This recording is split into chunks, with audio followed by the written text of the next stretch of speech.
za današnjo predstavitev v tej eminentni ustanovi. To je magistru Kekcu, svetniku stranke SDS, in ga bom prosil, da nas bo pozdravil. In pa tudi pozdravljam gospoda Janeza Janšo, danes ne kot politika ali predsednika Komunistične stranke, ampak kot govornika, od tistega, ki bere in se tudi drži Tumovega dela in Tumovih konceptov. On je bil tudi zaslužen, da smo mi na koncu predstavili zgodnik in naše prispevke, ki so rezultat več kot 10-letnega raziskovanja. Po tej pozdravu bomo začeli s predstavitvami in najprej se še moramo pravičiti profesorja dr. Gordino, ker ne more priti, ker je predavatelj v Novi Gorici. Nas bi tudi lahko pozdravil častni predsednik Goriškega kluba profesor Jeglič, ampak zaradi zdravstvenih problemov se danes vsega ne bom udeležil. Manjka tudi Janez Bizjak, in v bistvu njega bom jaz predstavil na kratko. Sedaj pa prosim gospoda magistra Kekca, da nas pozdravi.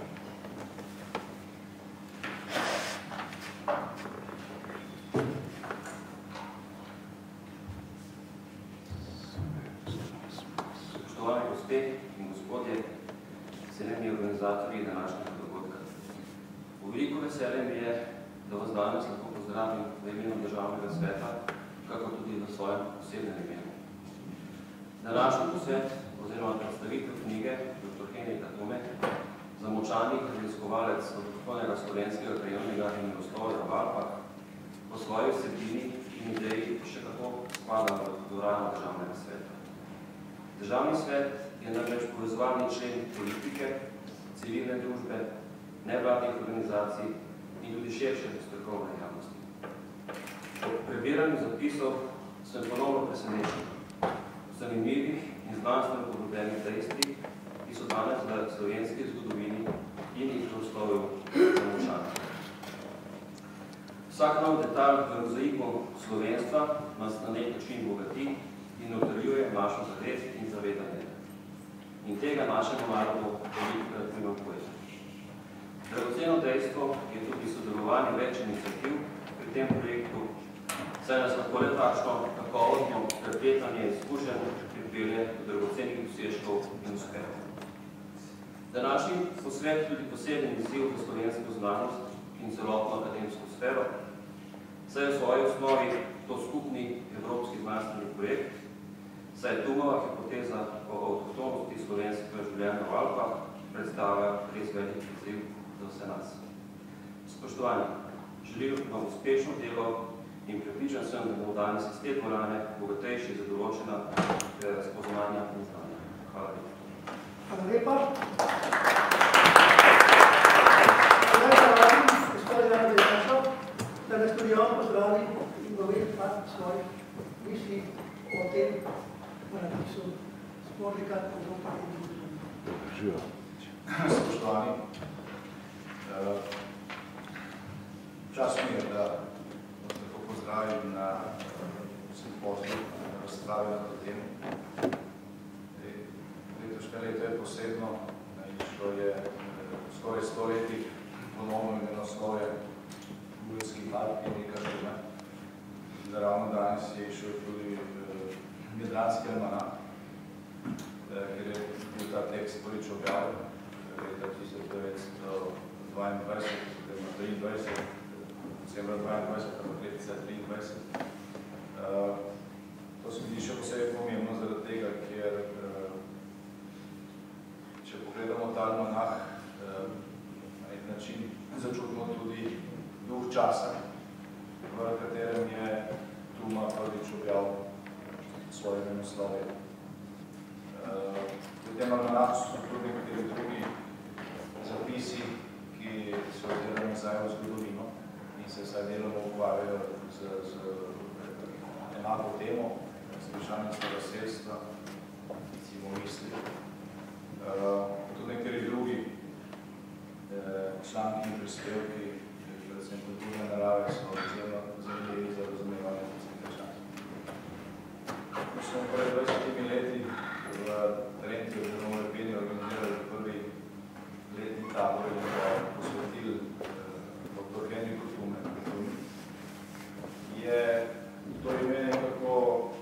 glasno odmevalo v slovenskem prostoru. Tudi naši člani so tja hodili, tudi člani Gorniškega kluba, smo jih takrat spoznavali skalo, so sprašvali, kako pa je to. Se spomnim, da smo na našo glasno desko dali njegov tak kratek življenjepis in vsak dan tisto zmanjkalo. Zdaj pa se ne dol odnesli domov, da se še umiral prebrali, ker je to za njih nekaj. Oglasili so se takrat tudi nekateri narekovajo dušebrižniki, ki so skušali prodati Tumo zgolj kot politika, ko se je nekaj časa dejansko ukvarjal. Niso pa niti z besedo omenili njegovega epohalnega življenjskega dela pri raziskovanju starosebstva.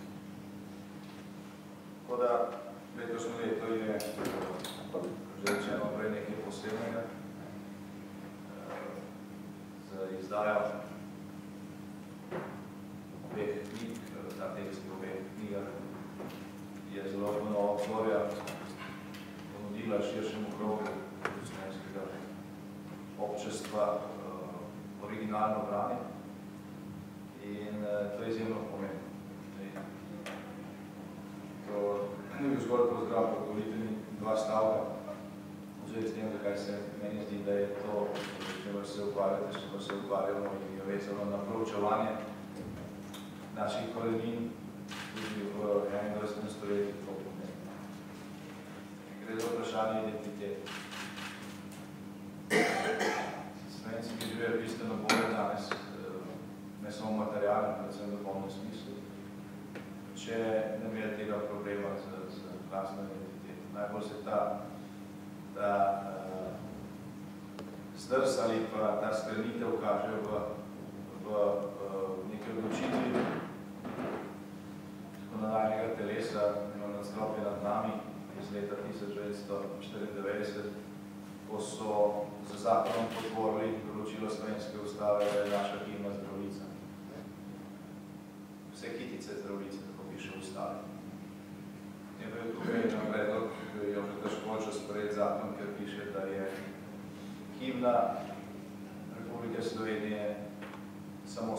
kitica Zdravljice, samo ta internacionalni del, ki je čisto redel v sklopu, ampak kar je to Boris Pahor. Najprej si treba predstaviti, najprej moš povedati, kdo si. Potem povabiš druge k prijateljstvu in k sodelovanju. Mi pa se ne predstavimo, ampak samo pravno živene vsi narodi. Jaz sem v različnih vlogah, ko sem bil po svetu, slišal veliko vprašanj zvezi z našo himno. Od ciljnega navdušanja, kako smo najbolj proevropski narod. Do tega je bilo več, nekaj vprašanja, kaj nas je pripeljalo do tega, da imamo besedilo himne, potem se ne predstavljamo. Še ne povemo vse. In še enkrat še citiram Pahorja, Borisa, ki je zapisal, da tisti, ki je srečan, najprej želi vedeti, kdo si. Najprej želi vedeti, kdo si. To je tisti, ki želi biti njegov prijatelj, sodelavec, poslovni partner. Korenina tega zdrsa iz leta 1994 je v nekem zapisu Borisa Kidriča iz leta 1942, kjer je zapisal, da bo po uspešno dokončani komunistični revoluciji slovenski narod, narod proletarca, svojo zmago pravno s tem, da bo 7. kitico Duševne Zdravljice, ki je internacionalna, razglasil za svoje. Leta 1994, 3 leta po slovenske samosvojitvi, takrat smo celo Zdravljico celo zreduciralo in žalostno je, da danes velikanska večina ni sploh ne ve, da se je to zgodilo. Skratka, to je torej tak detalj, ki kaže na naše težave z identiteto, kaže tudi na to, da te težave niso slučajne. Se to dogaja namerno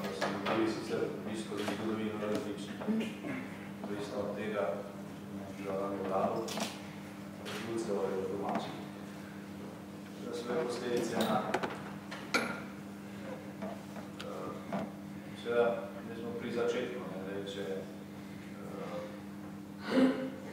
večina ljudi mirno verjame, da smo Slovenci prišli iz nekega močvirja, en dan prej nas še ni bilo, pa smo pa bili.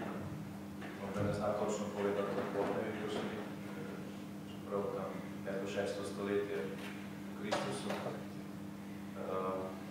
To ni tako daljen čas, kot bi si to želel. Ve se, kaj se je takrat dogajalo, ve se, kjer selitve ljudstva so bili.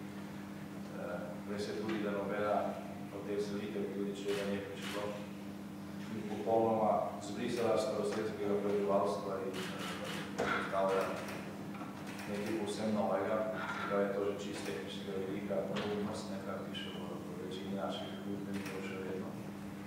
In ukvarjanje s tem vprašanjem je izjemnega pomena tudi za moderni čas.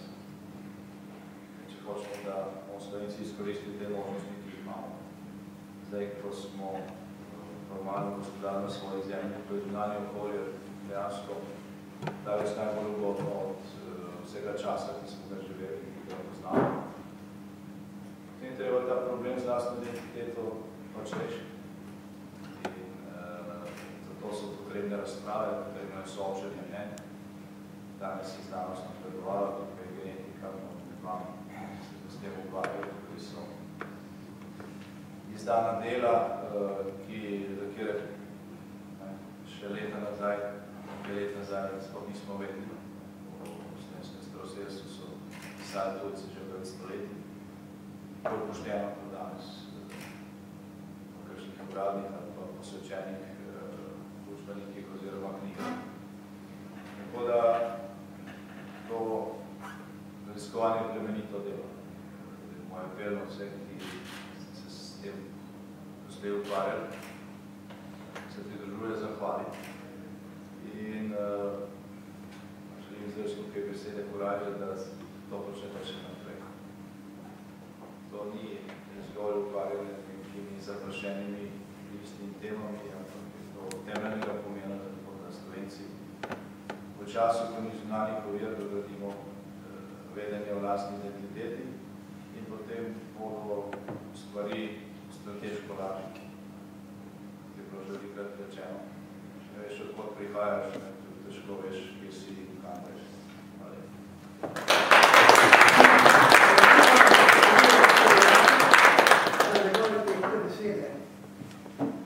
Zavedanje o lastni identiteti ni nekaj slovenskega nacionalističnega, ampak je slovenska identiteta del evropske identitete. In to, kar bomo danes slišali, spada v evropsko zgodovino, v evropsko zgodbo. Sedaj prije začnemo, bom še prosil gospoda Bernica, v imenu založnika, da samo na kratko predstavi, kaj je pomeni, oziroma kakšna je knjižica, ki smo jo izdali. Spoštovani, v imenu založbe Nova obzorja prav lepo pozdravljam vse udeležence v sveta. Založba Nova obzorja založništvo ima internacionalno velik posluh za raziskovanje slovenskih korenin, saj se zavedamo, da brez poznavanja preteklosti ne moremo razumeti sedanjosti in dobro načrtovati prihodnosti. Narod brez lastne identitete ni dovolj suveren nasproti drugih narodov. V preteklosti je mnogim ustrezalo, da se slovenski narod ni dovolj zavedal svojih korenin in svojih identitete.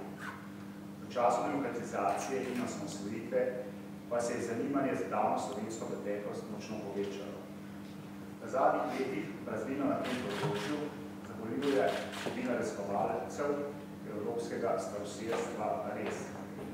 Naša založba izdaja revijo Demokracija, ki je znana po svoji zavezanosti, domoljubju in slovenstvu. Pri skoraj 20 let pa izdajamo tudi knjige, ki so povezane z našo sedanjostjo in preteklostjo. Seveda tudi s časom, ko slovenski narod v današnji obliki še ni obstajal oziroma se še ni oblikoval. Naša založba je lani izdala zbornik z naslovom Slovenci, kdo smo in odkot in do tedaj smo tu, ki sta ga uredila dr. Jože Ram in dr. Duša Karnel-Umek. S pomočjo inštituta Kanadanja smo nedavno izdali zbornik dr. Henrik Tuma, zamolčani raziskovalec avtohtonega slovenskega krajevnega imenoslovja v Alpah, kar je tudi tema današnjega posveta. Tudi ta zbornik sta uredila doktorant in dr. Kadir Unkova.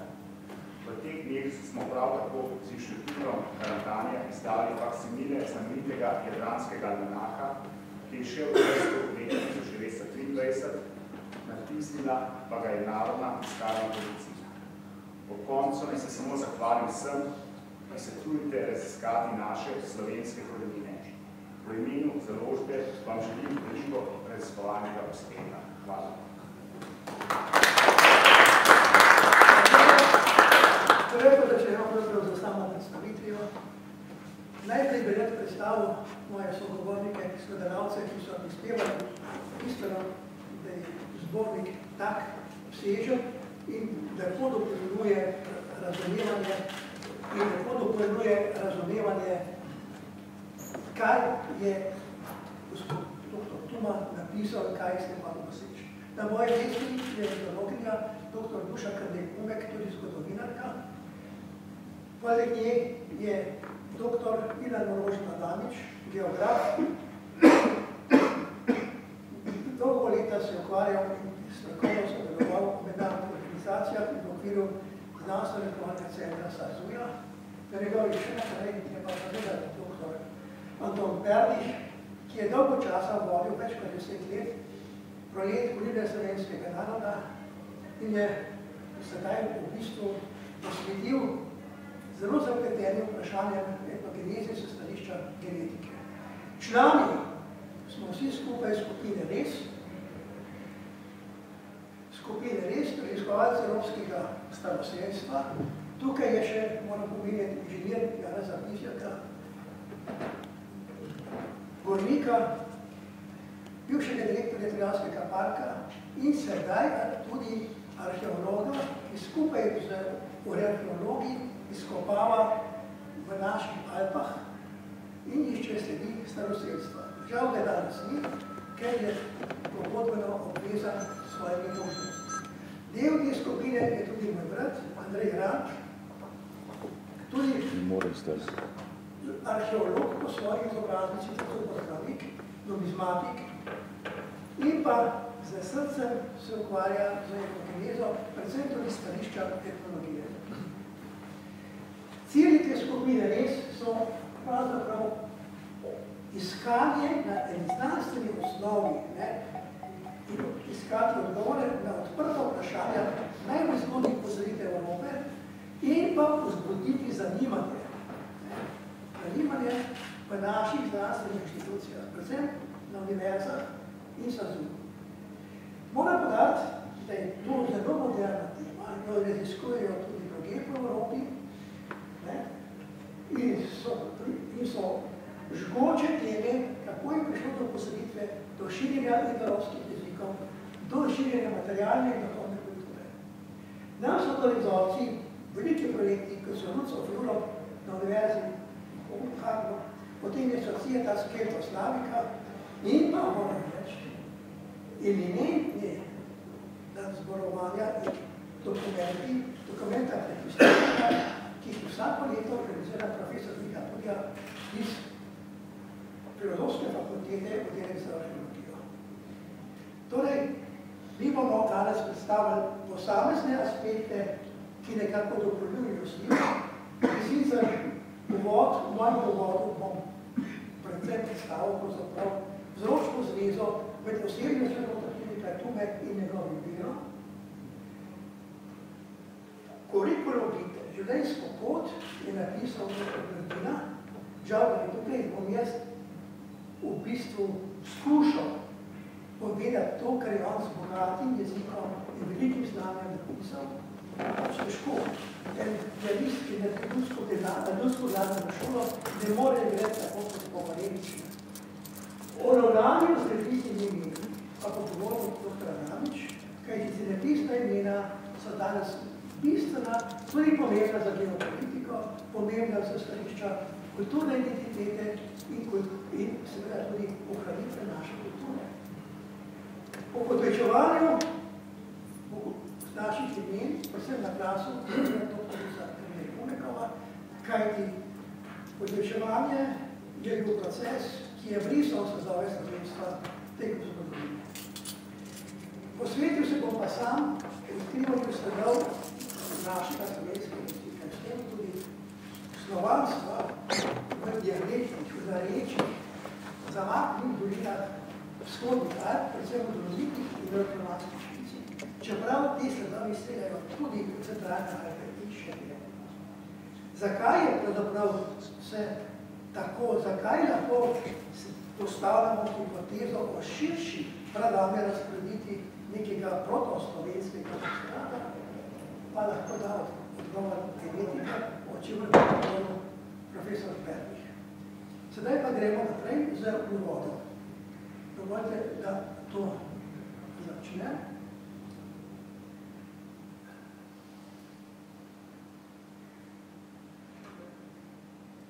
Upam, da sem zadev.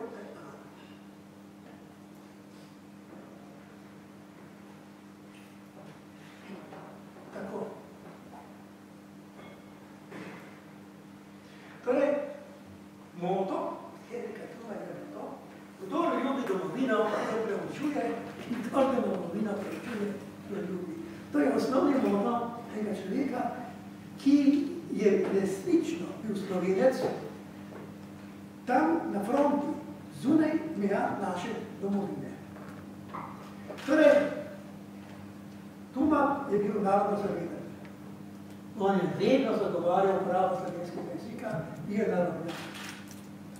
Ta oseba je razrasla z naravo.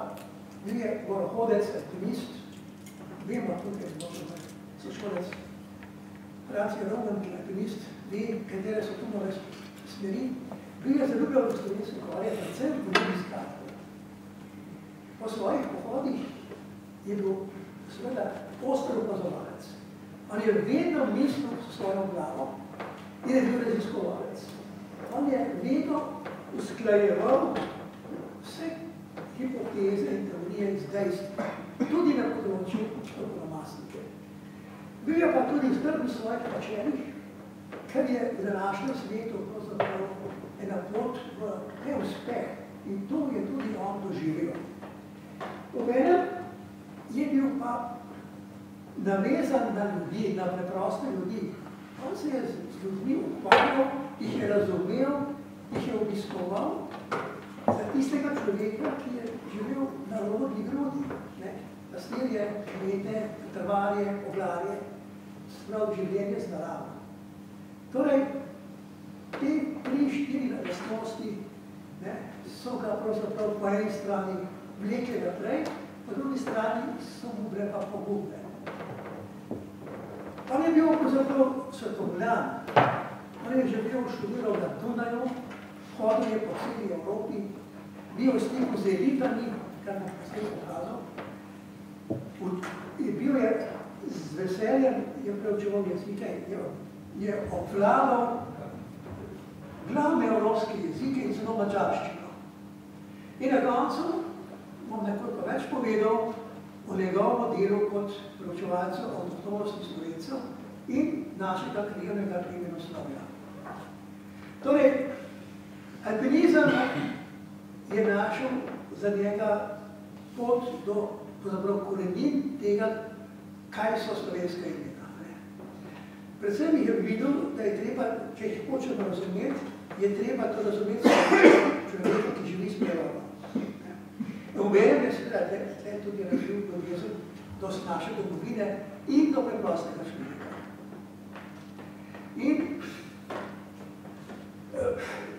to je bistveno, da je slovenski pastir, kmet, trvar, ohranil svojo slovenskost, vse osebne vrline, to se pravi našo slovensko identiteto, ki je bazirana na osnovnih vrlinah, da je bil nedotaknjen od svetovnih tokov in preč od zgodovinskih tistih glavnih premikov, ki so bili kasneje celo pogubni za slovenski narod. In na koncu pravi, nikjer v naših Alpah nisem dobil sledov tujstva, vse, kar je tujega, se najde še v pozni zgodovinski dobi. On, in to se to tudi dane potrditev, tudi nemški in italijanski nekateri učenjaki, da v Julijskih Alpah v naših imenih ni najti sledov niti nemško, niti keltskih sledov, niti romanskih.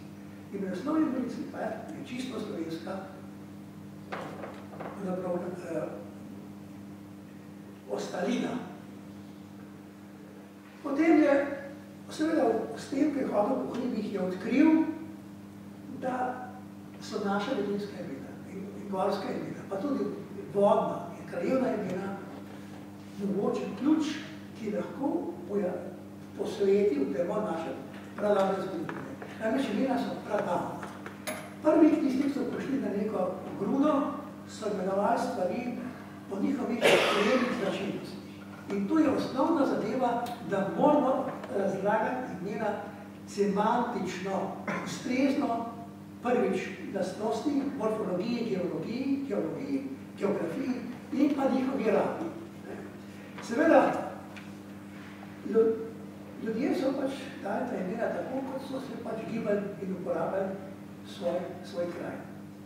Imena so se seveda popačevala z namenom ali pa zaradi nerazumevanja so se potečevala in tle je naloga jezikoslovca in zgodovine, da to ugotovi.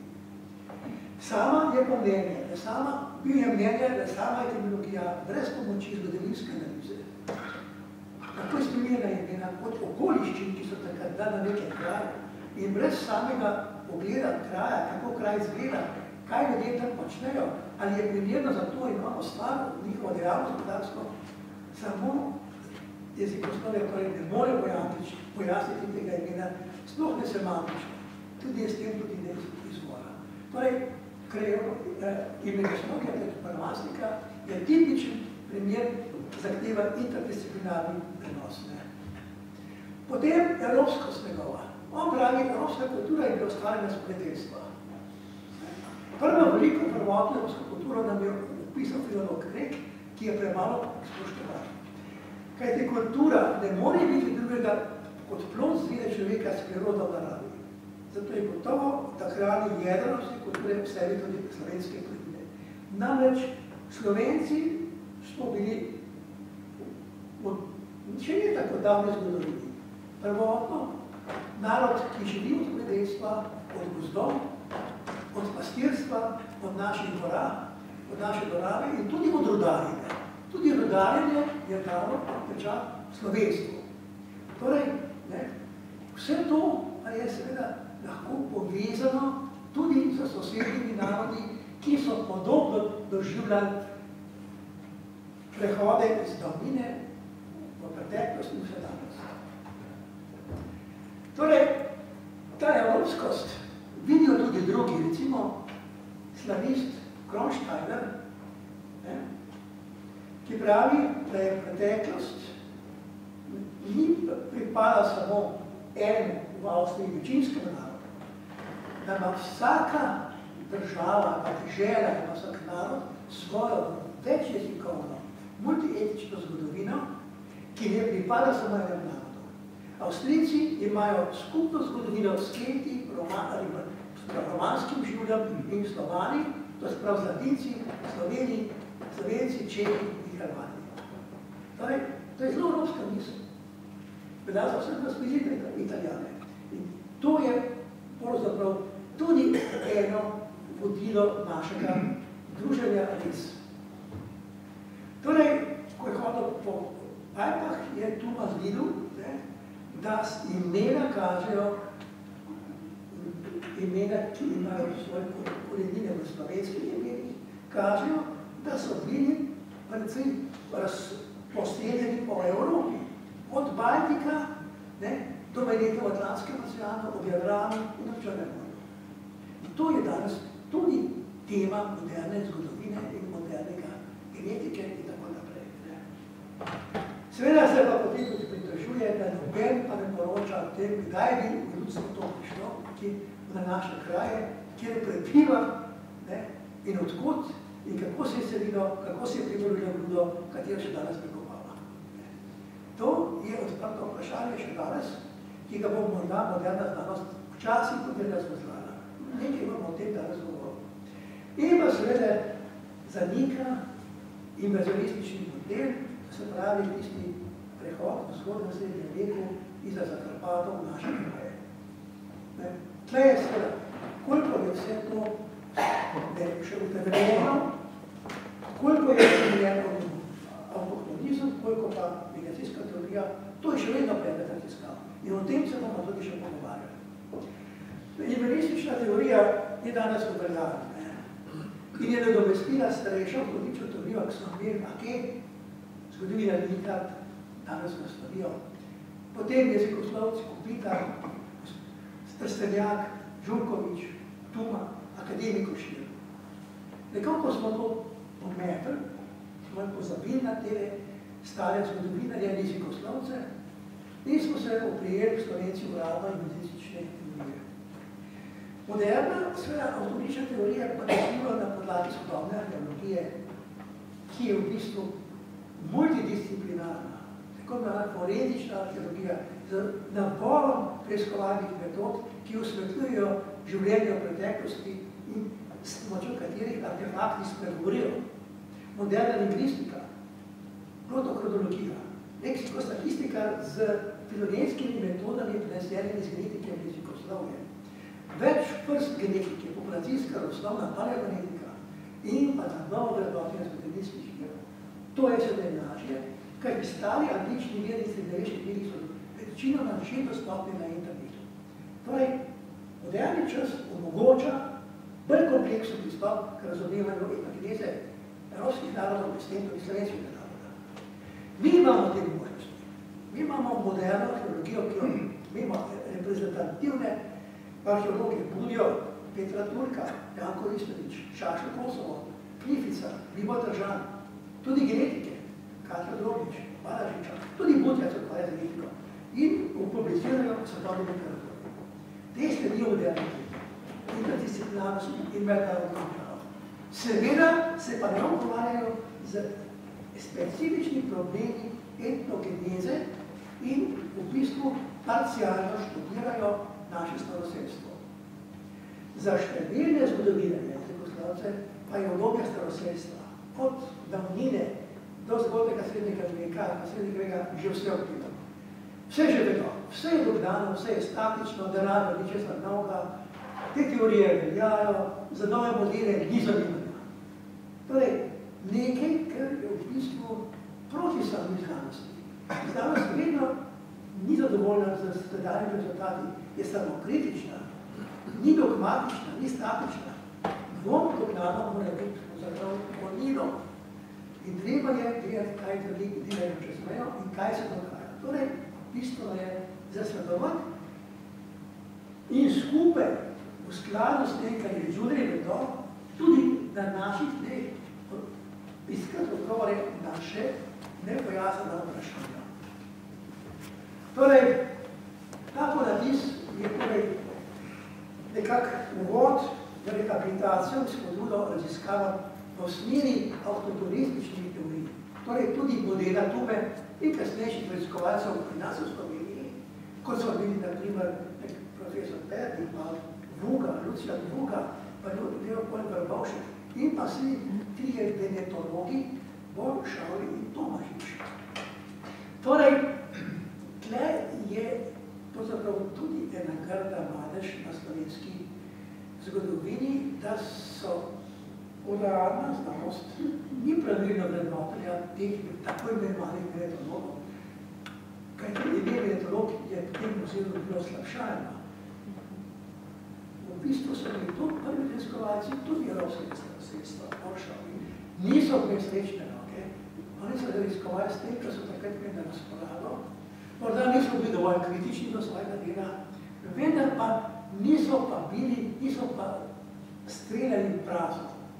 In niso si zaslužili, da sodobni slovenski znanstveniki poslovci v tujini smešijo tako Tumo kot recimo Tomažiča. Torej, malo bomo upravili pravzaprav to in bomo videli, da kot Zlatko Skrbiš pravi, ko parafrazira Tomažiča in Tumo, češ, da so v Švici živeli pa Slovenci, ker sploh niso tako rekli predniki ali pa davni predniki Slovencev verjetno sploh ni prebral krajevnega naslova Tume, ker drugače bi bilo morali, če misli zdravo pametjo, jasno, da je Tuma to utemeljil. Torej, bomo pokazali, da pravzaprav so imeli Tomašič in Tuma prav. To se pravi, nekdo drug se lahko smeje skrbiš. Znanost je seveda svoj pot in torej mi moramo torej iskati nove interpretacije raziskav na kompleksnem področju, boljših izpitanih raziskav in tukaj je tvorišče tako, ne samo nas, ki nismo profesionalci, ampak tudi naše uradne profesionalne znanosti. Torej, to je bil cilj našega zgodnika. Torej, če imate kakšno vprašanje, eno vprašanje lahko odgovorim, kaj bi čas tu spregajala, ko bom moral takoj potem še dati besedo, pravkar je prišel profesor Jedlič, da nas bo še on nakratko pozdravil, pa res nakratko za 1 minuto, potem bom pa predstavil, kaj je napisal profesor dr. Grdina o osebnosti dr. Tume. Ja, lepo vas pozdravljam. Lahko k mikrofonu. Kar na mikrofonu. Snemamo. Zeleni ključ.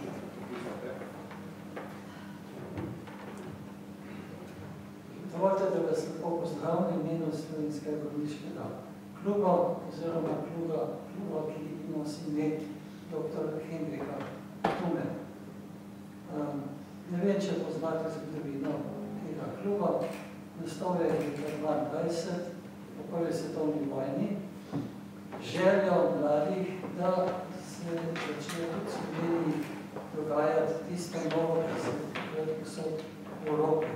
Nova grupa za ta klub, ki je nastajal takrat alpinizem, hoja v gore, nasploh smučanje, visokogorsko smučanje, smučanje preko vrhov zimskih,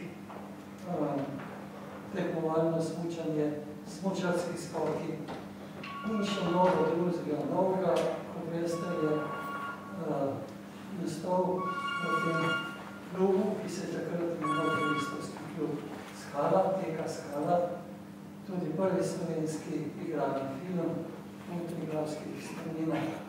Razen tega zelo aktivno se razvija fotografijo, začel izdajati knjige in tako naprej. Toma je bil pri tem zelo aktiven in je bil en od voditeljev v gorniškem klubu, ki je takrat nastal poleg filozofa Juga, ki je bil pravzaprav žrtev svoje filozofije, smatrajo, da mora človek svojo lastno voljo premagati samega sebe in tako se je spoprijel triglavski steni z nekaj težkim stebrom, za katerega pa ni bil pripravljen in je tam padel. No, Tuma nasprotno je bil gornik, ogromno hodil gore in je imel največjo željo ohraniti imena gora, rek in pa izrazov, ki so jih uporabljali stari za svoje delo v gorah. To se pravi planšarstvo, živinoreja, kmetijstvo, orodja in tako naprej. Takrat je bilo to možno, ker je bilo še živih veliko divjih lovcev, drvarjev, ki so poznali vsako pet zemlje v tem področju, julijskih Alp, mislim na vzhodne, zahodne. Tuma je razširil te svoje raziskave še dalj in je ustvaril to ogromno delo, 23 let je to delo, in izdal potem tudi naslove julijskih Alp, kot ste že slišali. No, rad bi tole povedal. Nekateri sprašujejo, kaj imamo mi skupnega z iskanjem korenin slovenskega naroda in interesom za to, odkdaj smo tukaj in kako smo prišli, pa smo bili vedno tukaj. No, če hodiš ribe, ni možno, da ne bi imel tudi te ljubezni do vsega lepega, do gora, do zemlje, do slovenskega jezika, do slovenske zemlje in domoljubje je ena lastnost pravih gornikov še danes. No in zato smo mi zelo zainteresirani za delo, ki ga upravlja tale klub raziskovalcev, če smem tako reči, in za delo, ki ga bo še upravljal, upam. Še enkrat lep pozdrav in hvala za to, da ste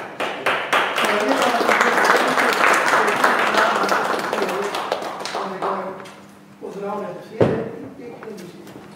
Zdaj pa na kratko predstavil, kaj je napisal, kakšen je pravzaprav življenjska pot Henrika Trume v besedah Igorja Živine.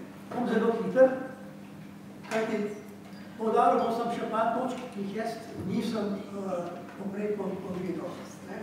In predvsem bom posvetljiv osebnostne karakteristike, ki so ga privedle končno tudi, da je začel z študijem avtohtonizma slovenskega naroda. Torej, te stvari sem že poudaril. Zaveden Slovenec, narodnjak, naturmenš, alpinist, gornik, rad pa naše Alpe, raziskovalec, misli svojo glavo, politik s socialnim občutom za preprostega človeka, evropski človek in seveda raziskovalec slovenskega leposlovja in naše avtohtonosti. Njegovo življenje je bilo polno hudih preobratov, tako rekoč, da 180 stopinj oberem, se bile pa ti preobrati vzrok njegovih stalnic, v njegovi osebnosti, v njegovem mišljenju in v njegovi filozofiji. Rojen je bil tukaj, te stvari si lahko preberete, na moji prosojnici, leta 38 je rojen, umrl leta 35. Tukaj je mlad in bi lahko po mojem mi zanima osebno, kaj bi še vse lahko naredil, če bi še vsaj 10 let živel. Gimnazijo ni završil do konca. Zanimivo je, da je dobil slabo ocene iz verouka in je potem zato bil prisiljen, da gre na enoletni učiteljski tečaj, postal učitelj in je se preživljal potem kot domači učitelj. V Postojni je bil tudi odpuščen, ker se je spodlegoval za republikanstvo in je bil frankofil. Kot domači učitelj se je pa prišel v stik z elito monarhije. Predvsem na Dunaju, kjer so bili pomembni osebi ministri, grofi, njegove sponsori. Tukaj se je pravzaprav oblikoval tudi njegov širši pogled. Skozi se je zanimal za jezike, poslušal je Miklošiča in je padal pod vpliv Ludvika Gombrowicza. Gombrowicz je bil avtohtonist. On je napisal predvsem o avtohtonosti južnoslovanskega naroda in ga premalo pravzaprav poznamo tega Gombrowicza. Tukaj si je pridobil svoj pogled na preteklost, zgodovino in evropsko kulturo. Predvsem pa se je naučil veliko jezikov. Torej, bil je svetovlad. Potem je popravil, je služboval kot pripravljen koncipient pri Wurzbachu. To je tudi znana oseba, to je bil prvak nemško-liberalne stranke, tudi eden izmed Wurzbachov je bil zgodovinar in zgoslovec. In je prišel pravzaprav tudi z elito Ljubljane. Tukaj se je pridobil pravzaprav tudi vplivne točke. Kot pripravnik je pa šel na deželno sodišče v Trstu, bil odvetniški kandidat, 88 leta naredi sodniški izpit, ampak ni mogel opravljati pripravništva v Trstu, ker se je zavzemal za nepopravno slovenščine. Zato je šel kot sodnik, bil sodnik v Tolminu, tam je tudi spoznal svojo soprogo, potem je bil prebačen na Gorico, je bil veliko družino, se poročil in vsi so imeli slovanska imena. Tukaj je začela njegova politična karijera, čeprav so mu ostali učitelji, da ni politik jasno. Tisti, ki ima neko trdno osebnost, ki se ni prilagodljiv. Politik mora biti prilagodljiv. Tako so meni tudi rekli, vedno bi rekel, politik mora biti prilagodljiv se stvari tehnjice. Ampak on je človek načel. In to ga je pravzaprav delalo konflikt z ostalimi. Nikoli se ni prizadjeval za povečanje lastne moči, vedno je gledal, kaj bo naredil za druge. On je bil pravi ljudski tribun. Tribunus plebis. Tribunum plebis summa lex justo salus rei publice. To se pravi, tribunum mora biti prva stvar blaginja države. In začel je kot liberalc pri Andreju Gabrščku, ker so se oni zavzemali ravno v korist in zapostavljenih, in se pravi, ne samo zavestnih Slovencev. Tudi kandidira za državnega poslanca, je tajnik odljubnih poslancev, prije državni zbor in je uveljavi slovenščino. Potem postane samostojni advokat. Torej, pristal je med liberalci in je sodil, da morajo biti slovenski parlamentarci vedno v stiku z volivci. To ne bi bili tudi danes. Nekateri so, nekateri pa najbolj šli. In tukaj se je posvetil predvsem načelnim temam. Ne samo načelnim, ampak v tem tudi gospodarski, ker je tudi se zavzemal za hranilništvo, završništvo, za kulturo. Ko doživi poraz v državno-zborskih volitvah, ampak še vedno ostane v državnem parlamentu, se je začel nastajati z Gabršnikom, ker že se sploh deviduje zaradi svojega socialnega čuta za socialno demokracijo. In to je prevedel, da je prednehal kot parlamentar leta 1908, še vedno pa seveda vedno je konstantna njegova stalnica slovenski jezik, ohranjanje slovenskega jezika. Zanimivo je, da se tle je tudi zelo točka, da je zagovarjal stališče skupne italijansko-slovenske univerze v Trstu in ne v Ljubljani. Namreč on je kot zagovornik proletarcev je upal solidarnost proletarcev, italijanov in slovencev in je mislil, da bo na ta način dosegel stično točko in nekak pakt med Slovenci in Italijani in bo presegel narodni dvoj. Seveda, to takrat več ni bilo možno. Liberalci italijanski so se bali Slovencev, so se spogledovali potem že kasneje s fašisti. Naši liberalci pa so se nastavili, da se bojo dvigali, da bojo enaki Italijanom. Potem je začel razmišljati po zoru Čehu, da bi ustanovil demokratsko stranko, vedno pa je začel gledati bolj levo od liberalizma in na koncu je zaplul celo marksistično ideologijo. Prišel je v izkupizovan poslednjo demokratsko stranko, ni pa bil operativc, bil pa je neobstrudni predavatelj. Tukaj je ena zanimiva podatek, da je v svoji karieri nastopil na več kot 10.000 političnih in državljanih skorih. Se pravi, praktično vsak dan. To je tisto, kar ga odlikuje. S tem je prišel v stik z ljudmi, jih je poznal, kaj rabijo, kaj nucajo in ljudje so se ga oprijeli in je zasnoval celotno regijo. Potem pa seveda prišla svetovna vojna, umaknil se je nazaj v Trst in tle pa ni začel paktirati socialdemokrati, kajti videl je, da proletarske oblasti na koncu vojne ne bo prišlo in pa da je videl, da kljub vsemu temu, da imajo delavci, kljub nadaljevanju marksistov svojo domovino, da so še vedno v predali. Kar je danes pozdrav, tudi še pri nas problem. Seveda se je še vedno v zagovarjal slovenstvo, ni bil naklonjen jugoslovanski rešitvi, ker se je bal, da bi to pokupno za Slovence, ker bi to v bistvu pokupala, da bi večji boj proti Slovencem na zasedenih ozemljih. Potem pa je seveda, ko je prišlo do fašizma v Italiji, ko so liberalci potrebili fašisti, je bil resigniran in je zapustil politično stranko, ki je sicer odpiral za Italijo, ampak potem pa ni dobil državljanstva, ni bil spet razočaran. Potem je prišel v Ljubljano in je celo iskal poti, da bi šel v Rusijo, takoj predati marksizmu.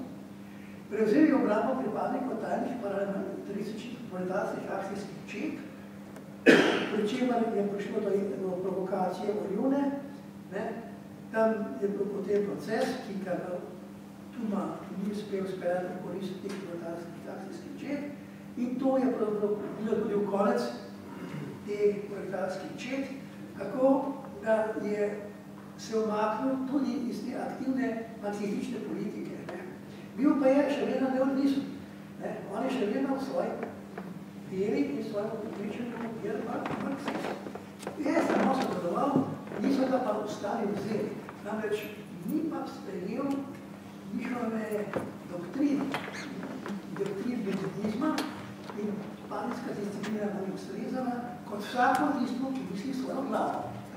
Torej, tukaj se je razšel.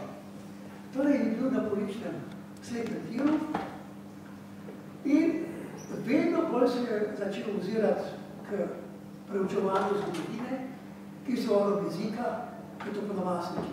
To je čisto nad politično. To je tudi še posledica Gombrowicza in začel je tudi študirati psihologiju. Zelo bi bilo zanimivo videti. To je še ostane svoje zgodovinarje, kako je on doživel kasneje obračun s njegovo avtomotično teorijo po objavi krajevnega naslovja. In dveh drugih člankov bil je pa tudi zgodovinar. In to je še eno področje, ki je vredno prediranja. Zgodovina Benečije, Istre in Venezije. Tle so veliko zanimivih podatkov.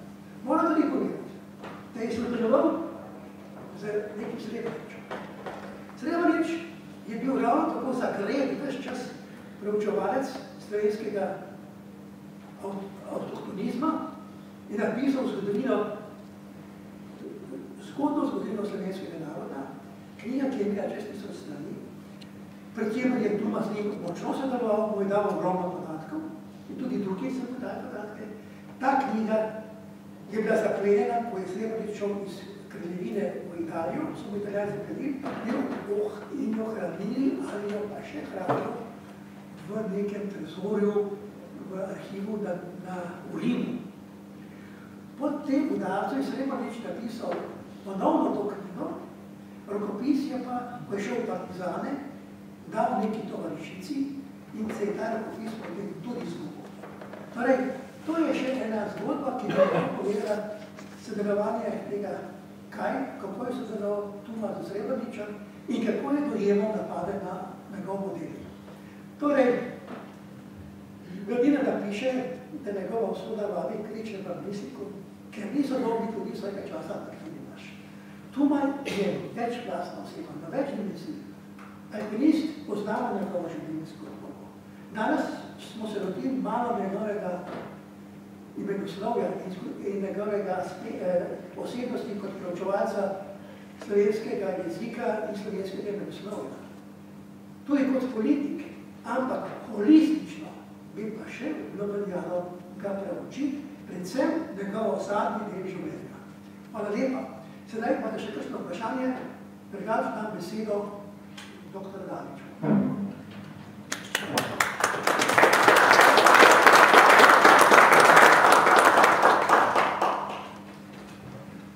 Hvala lepa za besedo. Čas teče, nič ne reče.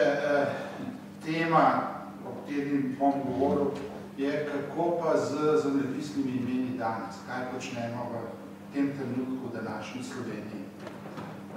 Torej, ni nobenega dvoma, da je temelj temu postavil Tuma v svojem članku, ki je objavljen tudi v tej knjižci, in sicer v prvem letniku geografskega vesnika, ki izhaja še danes, leta 25, torej 90 let nazaj, druga številka z naslovom Toponomastika.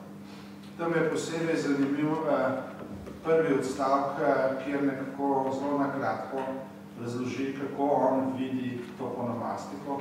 Kasneje se pa spusti v razlago različnih imen, kjer pa je lahko stvar majhen problematična. Nekateri lingvisti se bi z njim strinjali, drugi ne, ampak to je pač stvar raziskovalnega duha, o čemer ne bom razpravljal. Je pa tisto področje, kjer je pravzaprav največ za narediti in kjer po Tumi se je najmanj naredilo. In se je tudi ga zaradi tega, ker je včasih bil morda malce bolj svobodnih misli, ga zaradi tega malce zasmehovalo in tako dalje, kar seveda ni čisto pošteno. V raziskovanju in znanosti so vedno poti in stran poti, to je del normalne zgodbe in tako pač je bilo in tako tudi bo. No, predno spregovorimo o glavni temi mojega govorenja, si ne morem kaj, da se ne spomnim svojega zgodnega otroštva, ko še nisem hodil v šolo, samo enega strica Janeza, ki je prav tako kot Tuma študiral na Dunaju, bil je veterinar in prav tako kot Tuma ni želel postati duhovnik in je nekako zato šel na Dunaj, ker pa imel sredstvo, je šel v vojsko in je potem bil na koncu življenja major veterine, bil na Soški fronti in tako naprej. In jaz kot otrok mejno sem se igral v njegovi sobi z velikim užitkom, ker je imel cel kup knjig in zanimivih stvari in mi je pripovedoval Tuma. Jaz seveda nisem pojma, kdo je Tuma. Vendar je bil v njegovem pripovedovanju en tak globok duh spoštovanja, ki me spremlja še danes. In tega je zdaj več kot 60 let. In šele pravzaprav z prebiranjem tega, kar je napisal Grdina, in o čemer je govoril kolega ravno, kar sem se zavedal, da je on širši vpliv na takratne intelektualce, take ali drugačne, ki se niso vsi seveda s politiko ukvarjali, ampak so bili blizu njegovi misli. Zdi se mi, da je prav, da to povem, v ta tekst tega nisem mogel napisati, ko bi nekdo rekel, da govorimo o leposlovju, ampak vendar so tudi nekaj takih občutki, se mi zdi pomembni za to, da bolj razumemo njegov duh. Če poenostavim še enkrat ponovim, na nek način me sprejema pravzaprav Tumova misel, ne da bi sam prav čist dobro vedel celo življenje. Tako sem postal tudi geograf in sem bil večino svojega življenja sodelal z Geografskega inštituta Antona Melika, znanstveno-spravnega centra SAZU, kjer smo se intenzivno in se še ukvarjamo z zemljepisnimi imeni. In sicer prvi tak mejnik je bil, ko je še v nekdanji Jugi bil šef Vojno-geografskega inštituta v Beogradu, general Petrca, Slovenc, in je on nas prosil, da smo pregledali vsa zemljepisna imena znotraj Slovenije. In mi smo takrat popravili tiste karte v merilu 1/25.000, to je bil velik projekt. Tam so bile glavne napake v sistemu piši, kao govoriš, vojnih kartografov, in tega je bilo zelo veliko. Potem mnoga imena niso bila zapisana, ki po našem mnenju morala biti in tako dalje. To je bil še čas analogne kartografije in na koncu so vsa naša pripombe upoštevali. So bili zemljevidi natisnjeni in pred razpadom Jugoslavije Slovenija dobila v upravljanje zemljevide 1/25.000, edina od takratnih jugoslovanskih republik, kar nam je seveda mnogokrat prav prišlo. Takrat smo se pa že spopadali z Vojno-geografskim inštitutom tudi v tem smislu, da smo mi želeli popraviti in urediti tudi imena na Koroškem, slovenska, in tudi popraviti nemška imena, kjer so bila napisana po Vuku Karadžiču. In skratka, ni se daj nič narediti, so rekli, to vas nič ne briga, to je izvan teritorija Juge, pozabite na to, mi smo seveda to naredili za svojo rabo, za svoj notranji nemir, bi rekel, vendar to ni bilo pa objavljeno. No in to je bil en lep projekt, ki se ga spominjam z veseljem in sodelovali po tem projektu okrog 30 geografov iz najrazličnejših koncev Slovenije. No, takrat je na osnovi tega nastala tudi prva komisija za standardizacijo zemljepisnih imen v Sloveniji, pred neodvisnostjo je to bilo, ki jo je vodil Peter Svetlik. Ta komisija je delovala kakšno leto, potem je prišlo do tega preobrata in je komisija, bi rekel, zamrla. No in po nekaj letih nam je uspel, da je v prvi Janševi vladi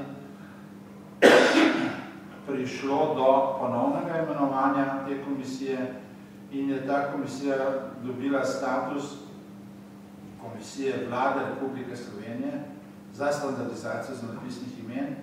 Prizadevali smo se, da bi imela čim višji možen status, da bi lahko bila seveda primerno učinkovita. Prvo, s čemer smo se spopadli, je to, da je za časa komunistične revolucije bilo spremenjenih ogromno slovenskih krajevnih imen, zlasti razni sveti in tako dalje. No in smo začeli z neko aktivnostjo, da se ta imena povrnejo, vendar smo malo prišli do tega zaključka, da mora pravzaprav lokalna skupnost dati pobudo oziroma se s tem strinjati ali pač ne. No, nekaj je bilo tega napravljenega, po moji oceni pa precej premalo. Lahko bi se naredilo precej več. No in jaz sem bil imenovan takrat za predsednika te komisije, ki ima kratico KSZI, Komisija za standardizacijo zemljepisnih imen, in sem še zdaj predsednik, čeprav sem že v pokoju, trošili nismo nikoli nobenih velikih sredstev, edina sredstva so bila pravzaprav, da smo se udeleževali mednarodne konference. In prva taka konferenca, ki smo se udeležili, je bila v New Yorku, in sicer zasedanje UNGEG-a, United Nations Group of Experts on Geographical Names. Združeni narodi so kmalu po koncu druge svetovne vojne ustanovili to skupino ekspertov, ker se je pokazalo, da je marsikje po svetu so zemljepisna imena zelo občutljivo vprašanje, če vas spomnim samo na čas dekolonizacije in tako dalje. No in na ravni Združenih narodov se je začelo eno resno medsebojno usklajevanje, kjer so bile spodbojene ustanovitve nacionalnih komisij in nacionalne komisije ne predlagajo v tej srednji organizaciji, torej standardizacijske rešitve. Tako smo mi naredili prvi tak standardizacijski dokument za Slovenijo na osnovi karte 1:250.000, namerno, ne preveč podrobno, smo ga natisnili na velikem številu, da je dostopno tudi na internetu, in sicer, da bi drugim posod po svetu pokazali, kako se pravilno pišejo naše zemljepisna imena. Recimo, ne tak najbolj preprostih primerov, ki se še danes stalno dogaja, Novo mesto, mesto z veliko, ne, in tako dalje. Pa da ne gremo podrobnosti razpravljanja tega. To je bil že čas digitalne kartografije in začeli smo z sistematičnim zajemanjem vseh zemljepisnih imen znotraj države Republike Slovenije. In vam povem, da osnova so bili zemljevidi 1:5 pa 10.000 in skratka vsi manj podrobni, tako da imamo v KSZI, torej v posebnem registru, ki se imenuje REZI, registr zemljepisnih imen, danes registriranih na teritoriju Slovenije 200.000 približno zemljepisnih imen. Za vsako zemljepisno ime je bil določen natančen zapis, je bil določena lokacija, je bil določen tip imena, ne, ali reka, voda, kakoli, ne, in seveda tudi na kateri karti je, na katerem zemljevidu in tako dalje. To je neprecenljiv dokument, ki se uporablja praktično vsak dan v vseh pogledih. Naslednji problem je bil, danes se bilo veliko govora, kaj je Tuma počel po Alpah, širom Alp, je bil, kako pa zemljepisnimi imeni izven Slovenije. Še iz časov pred Prvo svetovno vojno, pa po njej, so posamezne države pisale v svojem jeziku vse, kar so vedeli zapisati. Tudi mi smo recimo v Medvedovem atlasu leta 1989, Medvedov pravim, ker je bil glavni avtor, sicer je šel po mladinski knjigi, recimo prevedel tako brez svetskega predsodka veliko medvedje jezero, ne, v Kanadi, ne. To zato, ker smo pač znali to prevesti, ne. Celo vrsto imen pa nismo znali prevesti, ne. In so pač ostala ta imena neprevedena in se je to smatralo, in je bila velika debata, ali se to lahko počne ali ne. No, v UNGEG-u smo prišli skupaj do zaključka, da se to ne sme početi. da morajo ostati zemljepisna imena v največji možni meri v originalni obliki in da je uporaba prevedenih zemljepisnih imen oziroma egzonimov mora biti limitirana in strogo določena.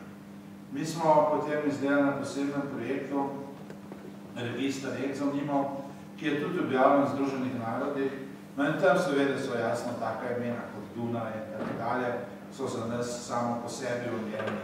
Egzonimi sicer pa to ni domače slovensko ime. No, tako da je poteka cela vrsta aktivnosti in Slovenci smo ustanovili v Ungegnu delovno skupino za egzonime, za tuja zemljepisna imena. Jaz sem bil njen predsednik 6 let.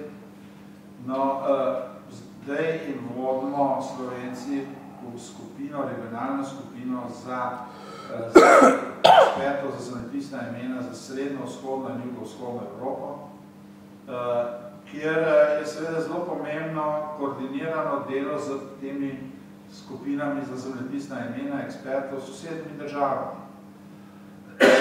Brez tega ne gre, vsaka država ima ingerenco nad svojim ozemljem. Tako smo imeli nekaj časa težke spore z Avstrijci, ki si niso pustili dopovedati, da slovenska zemljepisna imena, čeprav so jih zapisali na Koroškem, morajo slediti slovenski pravopis. Ne morajo biti napisana v nemškem pravopisu in smo jih enkrat na zasedanju v New Yorku močno kompromitirali, potem so se malo omehčali. Smo pa sprožili aktivnost med Slovenci na Koroškem, lokalnim prebivalstvom, da so začeli sami zapisovati in registrirati zemljepisna imena, kot pač tisti ljudje, ki z njimi živijo vsak dan. Mi smo jim pomagali z logističnimi problemi, kako to sploh početi, kako to napraviti. No in mislimo, da to je prava pot. Ostaja pa seveda še vedno odprta pot, dokam se po svetu segajo slovenska zemljepisna imena. To je seveda še vprašanje, ki ga je valja raziskovati in ki nas čaka, ne to samo naša skupina, pač pa slovenska raziskovalce vobče. Tukaj mislim, da še mnogo smo narediti. To, kar je bilo pa doslej narejenega, kar smo tukaj poskušali kratko opisati, je pa seveda solidni temelj temu delu. No in veseli me, da sem imel priložnost na kratko to razložiti. Si pa lahko predstavljate, da je za tem enih 20 let dela in da s enemu kratko pripovedi je to težko napraviti. Bi pa o tem, ko se govoril Tumi za konc, rekel še eno stvar. Zavedati se moramo, da Tuma je bil pravnik. On je bil pravnik starega avstrijskega kova in staro avstrijsko pravo je temeljilo na zemljiški knjigi. Za časa komunizma so hoteli zemljiško knjigo ukiniti, ne se to ni nič važno, se vse naše. Sred se to ni zgodilo, ampak bistvo zemljiške knjige je, da imate vi na eni strani zemljevid, torej fizičen del, kjer so seveda imena napisana, kje so, kakšna so, kako ležijo. Na drugi strani imate pa opisni del, torej kdo je lastnik, pa kaj se je spisalo, pa celem dogajanju in tako naprej. To je v bistvu, bi na naši moderni geografiji rekli, fizična geografija pa družbena geografija. In to je pravzaprav ni države brez teritorija. In Tuma je razumel, da če hoče dokazovati slovensko avtohtonost, mora najprej dokazati to v zemljevidi, v praksi, na terenu. Zato je opravil tako velike terenske raziskave, tako obsežne terenske raziskave, ker to naj bi bil temelj tega, kar je povedal naprej, kam, kje smo Slovenci bili, smo še, ali bi morali biti in podobno. Tako da ni to pač samo tako, da je on pač rad v hribe hodil, pa se pogovarjal z zgodniki, ampak temelji vse to njegovo delo na njegovem pravnem znanju in brez tega seveda to ne bi bil nobenega smisla. No, toliko, hvala lepa.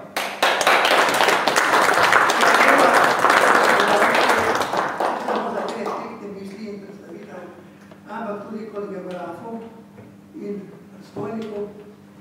kajti s tem je res postal vreden naslednjih Tume, da se mu lahko zahvaljujemo. Obenem je pa tudi bil dr. Adamič veleposlanik na Hrvaškem, kjer se je tudi zavedal pomembnosti imenoslovja v geopolitiki, kajti naredil je tisti problem, kako je Piranski zaliv radov Savudrijska vala. No, si me izvol, kjer pa moram še kaj reči. Na vsake tog časa je v UNGEN, International Group of Experts, prišla vojna o imenih. Taka najbolj znana vojna, ki še zmeraj traja med Severno in Južno Korejo skupaj, kar je zanimivo, proti Japonski, kjer obe Koreji, pravi je tisto morje med njima in Japonsko, vzhodno morje, istci, Japonska je pa dosegla mednarodnih ideoloških organizacij, da se to imenuje Japonsko morje. In oni se grejo to vojno v nedogled. No, mi smo Slovenci to nekaj bolj realno rešili, da uporabljamo v takih primerih ponovati dve imeni. Smo se pa, kot da bi vrak ne imel vlada, srečali z Piranskim zalivom, pa se Savudrijsko valo. No in ko sem bil še v Zagrebu, sem sufleral mojim kolegom, da so to začeli sistematično raziskovati. Mi smo izdali posebno knjigo, kjer smo jasno dokazali, s katerimi časopisnimi članki in tako dalje se je Savudrijska vala prvič pojavila. In smo s to knjigo, s temi dokumenti, šli tudi v UNGEN in smo Hrvate pošteno osmešili. In potem jih je veselje k temu mehanizmu. Ampak to je pa že bolj za... Hvala lepa. Nekaj prispevek je tudi hkrati uvod prispevek dr. Krnelove, namreč po povečevanju. Povečevanje kot asimilacijski proces ali pa kot namerni proces usvajanja nekega teritorija. Izvolite.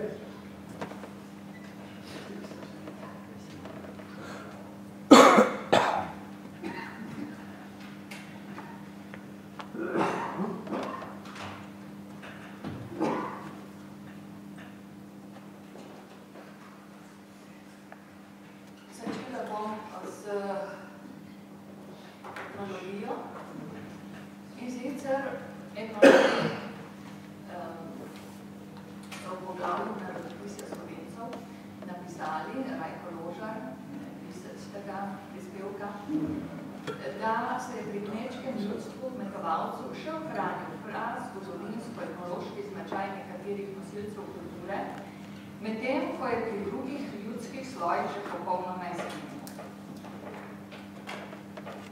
V usmeritvi etnologije pa je šlo pri delu etnologov v zavračanju ljudske kulture in preučevanju načina življenja, kar je postalo prevladujoča smer v etnologiji in na univerzi.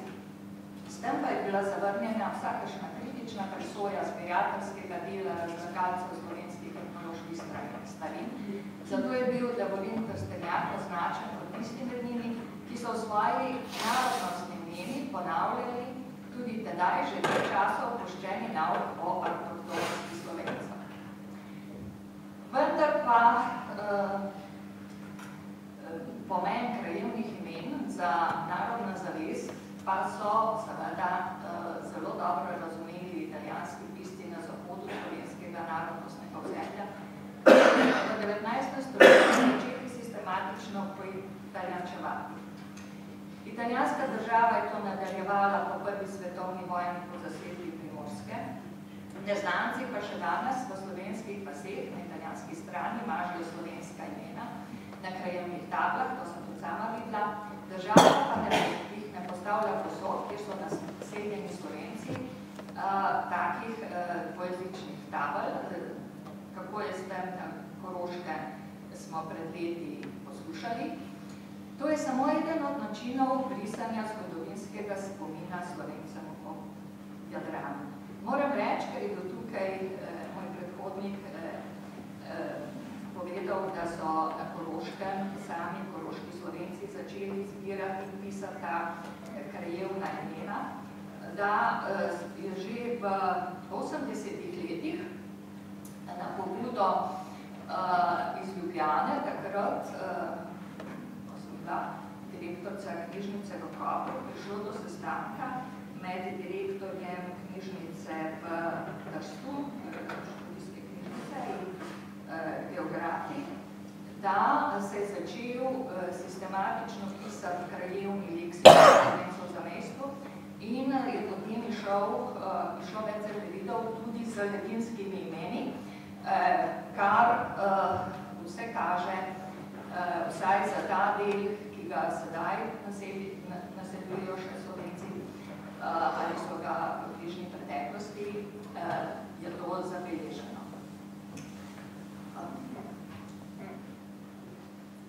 Med tistimi, ki so poitaljančevali slovenska krajevna imena na Krasu in jih spreminjali, je bil Pietro Kandler, ki je, naprimer, spreminjal Nabrežina Audezina, Trečo Trevičano, Padrečo Padrečano, zgodovinar De Franceschi pa je spremenil, naprimer, Contovel v Moncelano, Voljunec v Bagnoli, Slavnik v Montetajano, Črnikal v Sergio Castel, Reko v Timavo, Superiore in tako naprej. Za krajevna imena Bistrina, Ak, Ek in Vik je razlagal, da so keltska, čeprav je navedel, da imajo take končnice tudi Slovenci.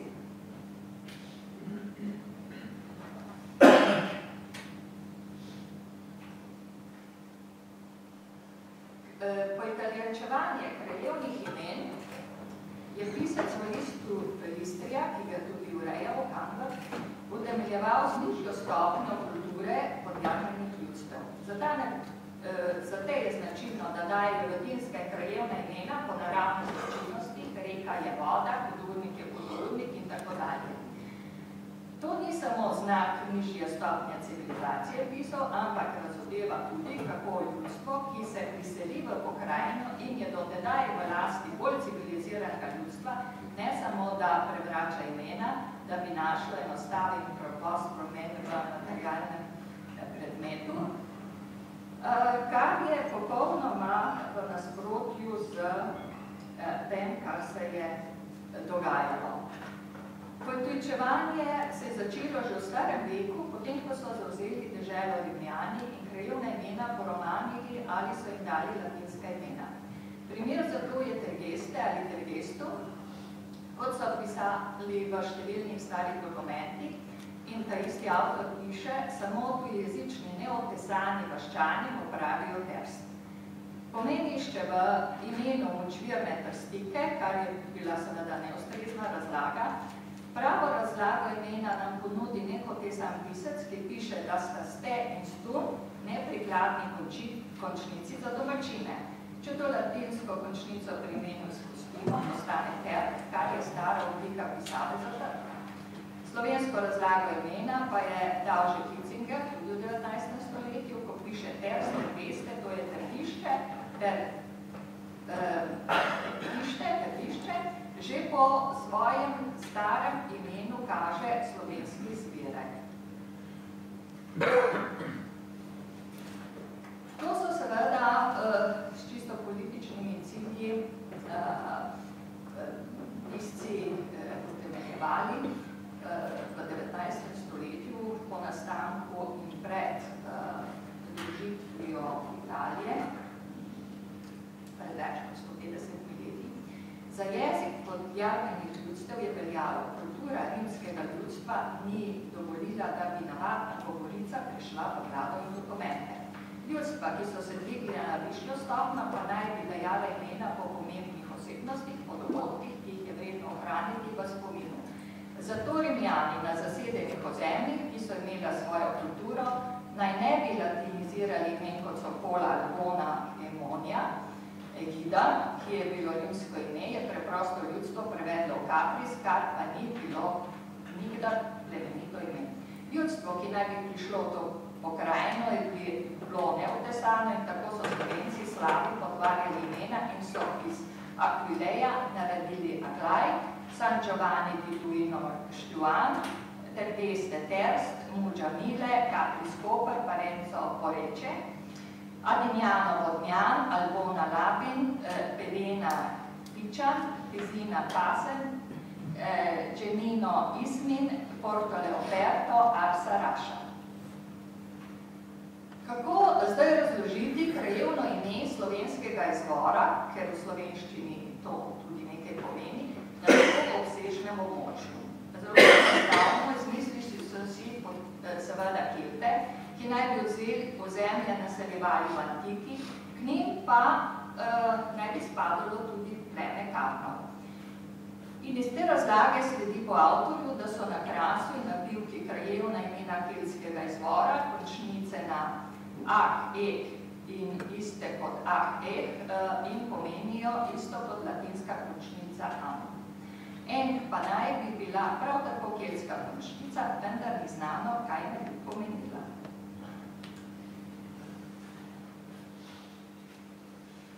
Spreminjanje imen za kraje in pokrajine pa ni imelo za cilj samo brisanja zgodovinskega spomina, ampak je imelo politični cilj po zasedbi novega na vzhodu. Piranski zaliv oziroma Savudijski vala je tipičen primer, ki ga imamo še sedaj, ko ni to vprašanje rešeno.